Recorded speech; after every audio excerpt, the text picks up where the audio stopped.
Okay बच्चे, अब हम सी एक्सरसाइज कर रहे हैं। सी एक्सरसाइज का आर्टिकल नंबर 6 है वर्टिकल मोशन अंडर ग्रेविटी।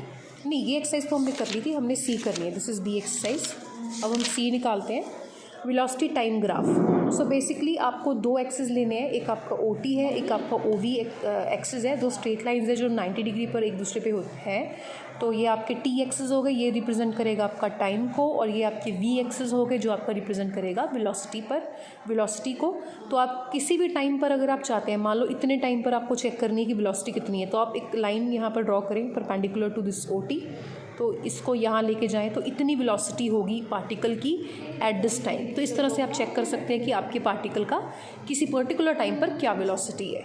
ठीक है, तो आप उल्टा भी चेक कर सकते हैं। मान लो किसी टाइम पर वेलोसिटी आपने देखनी भी कितने टाइम पर वो वेलोसिटी थी, तो आप सिमिलरली यहाँ से जाएं, फिर ऐसे आप देख सकते हैं कितने वेलोसिटी, वो वाली पर्टिकुलर वेलोसिटी कितने टाइम पर थी। ठीक है, इसको वेलोसिटी टाइम ग्राफ बोलते हैं। ठीक है, तो मतलब ये आपका पार्टिकल की पर्टिकुलर टाइम पर वेलोसिटी के साथ रिलेशन देता है। सो इस पर अगर आप ये कर्व जो है ना, ये वेलोसिटी टाइम ग्राफ है जो है, ये कर्व जो बनी हुई है, इसके किसी भी पॉइंट पर अगर आप स्लोप निकालेंगे ना, तो स्लोप मतलब टेंजेंट की स्लोप निकालेंगे, तो टेंजेंट की स्लोप का फॉर्मूला क्या होता है? Derivative, first derivative D V by D T. So ये D V by D T क्या होता है? एक्सेलरेशन। मतलब कि जो टेंजेंट की स्लोप है उस पॉइंट पर, कोई भी पर्टिकुलर पॉइंट पर जो टेंजेंट ड्रॉ करी है आपने, उसकी जो स्लोप है वो रिप्रेजेंट करेगी आपके पार्टिकल की एक्सेलरेशन को। उस पॉइंट पर कितनी एक्सेलरेशन थी पार्टिकल की, उसको। ठीक है ना। Now again the area under the graph shown shaded in the figure between the two ordinates T1 and T2। Area under the graph का फॉर्मूला आपको पता है हम कैसे निकालते हैं। एरिया अंडर द ग्राफ में हम इंटीग्रेशन करते हैं बिटवीन द टू ऑर्डिनेट्स। ये आपका आप देखिए ना, यहाँ से यहाँ पर to ordinates T1 and T2 है, तो हम इंटीग्रेट करेंगे v को with respect to t between the ordinates T1 and T2, and v को हम लिख सकते हैं ds by D t. Integration कर दो, इंटीग्रेशन भी t के साथ हो रही है, डिफरेंशिएशन भी t के साथ हो रही है, तो आपस में कैंसिल होके अकेला s रह जाएगा। अच्छा, यहाँ पर जो लिमिट्स है वो t के अकॉर्डिंगली लगाई है, क्योंकि आपका आंसर s में आया है, तो आपने फिर डिस्टेंस में लिमिट्स लगानी है। यहाँ पर T1 T2 नहीं लिखा रहने देना। सो T1 पर बॉडी ने कितना डिस्टेंस ट्रैवल करा था? S1। T2 ने कितना ट्रैवल करा था? S2। तो यहाँ पर लिमिट्स फिर कन्वर्ट होकर S की आ जाएगी। So S1 is the distance moved in time T1, S2 is the distance moved in time T2। So basically आप इनको माइनस कर दो, तो ये आ गया distance moved from T1 to T2। Basically आप कह सकते हो area under the curve between the two ordinates T1 and T2, it represents the distance moved by the body from T1 to T2।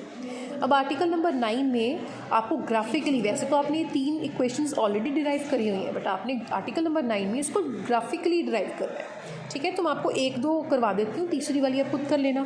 First में करवा देती हूँ आपको। Since the acceleration is constant, ठीक है, सो देयरफॉर ग्रेडियंट कह लो या slope कह लो, velocity time graph is same everywhere and its graph must therefore be a straight line. आपको पता है हम चैप्टर कर रहे हैं जिसमें एक्सेलरेशन कांस्टेंट है। एक्सेलरेशन कांस्टेंट किस केस में होती है, कौन सी कर्व में होती है, मतलब सॉरी ग्रेडियंट किस स्लोप में कांस्टेंट रहता है? आपको तो ऐसी चाहिए ना जिसमें ग्रेडियंट कांस्टेंट रहे, तो वो स्ट्रेट लाइन के केस में रहता है। मतलब आपके जो बॉडी का वेलोसिटी टाइम ग्राफ बनेगा वो स्ट्रेट लाइन बनेगा। तो velocity time graph straight line बन गया, let it be A P. ठीक है, ए पी लाइन बन गई। अब आपने क्या करना है, पी से एक परपेंडिकुलर ड्रॉ करना है आपके टाइम वाले एक्सिस पर पी एम, और ए से एक परपेंडिकुलर ड्रॉ करना है ए एन ड्रॉ करना है आपने इस पी एम पर। ठीक है ना। सो पी एम ड्रॉ करना है perpendicular on O T and N draw करना है perpendicular on M P. Now O A is equals to initial velocity, क्योंकि ये चीज़ वेलोसिटी है तो ओ ए इनिशियल है और ये फाइनल है। मतलब ये वी है और ये ये यू है और ये वी है, और ये आपका टाइम है टी। अगर ये टी है तो फिर ये भी टी है, और अगर ये यू है तो फिर ये भी यू है। ठीक है ना। नाउ एन ए पी को आप थीटा इज्यूम कर लो। ठीक है, और आपको पता है स्लोप का फॉर्मूला tan थीटा होता है, और एक्सेलरेशन भी रिप्रेजेंट करता है आपके tan को, सॉरी स्लोप को। So f is equal to tan theta हो गया। अब v से शुरू करो। v मतलब मैंने बोला ना mp को ब्रेक कर सकते हो mn प्लस np में, ब्रेक कर दिया। फिर उसके बाद में हमने mn की जगह oa लिख दिया, प्लस np को डिवाइड कर दिया an के साथ और मल्टीप्लाई कर दिया an के साथ। an आपका t। ठीक है, तो N P upon A N P perpendicular है, अपॉन ए एन आपका बेस है।